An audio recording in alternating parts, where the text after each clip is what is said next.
चंदन को काटो भी तो शीतलता सुगंध दे के रहेगा, स्वभाव है उसका।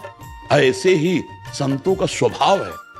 संतों की एक बार कृपा हो जाती है, भी ध्यान रखना, अब तुम्हारी ताकत नहीं है कि तुम बुरा आचरण कर सको।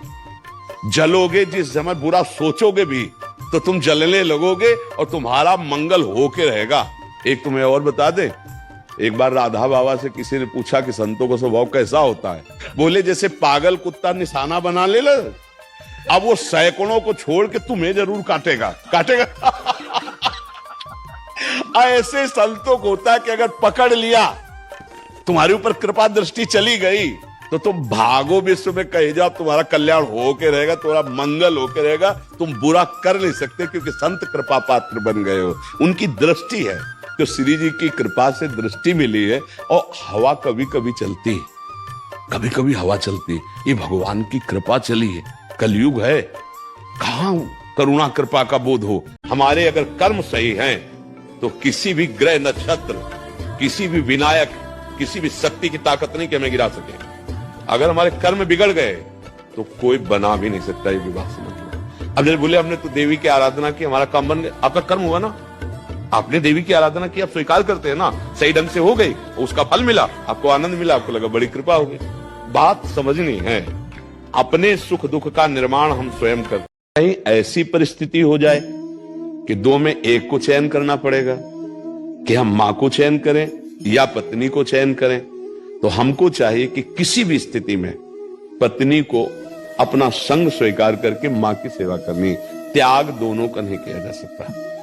उसका पाणी ग्रहण किया है और वो परम कर्तव्य सामने।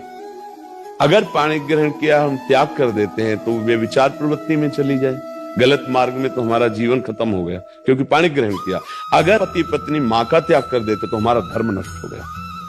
परम धर्म मां है। चाहे कोई कितना भी बड़ा तपस्वी योगी हो, मां के सामने किसी के लिए चलता। अगर माता पिता का त्याग करके पत्नी का अनुराग पूर्वक हम सेवन करते चल दिए तो हमारा कर्तव्य नष्ट हो गया। अगर हम पत्नी को त्याग करके माता पिता का पक्ष लेके उसके, हमारा कर्तव्य नष्ट हो गया। बहुत विवेक की जरूरत है। उसने संपूर्ण अपने जीवन को दिया। सत्य मार्ग की बात कह रहा हूं, एक संसारिकता से नहीं, अध्यात्म से। अब वो हमारा एक आधा अंग है, तो हमारे अंग को चोट लगे तो हम सह सकते हैं, लेकिन हमारे धर्म को चोट लगे तो नहीं सहेंगे।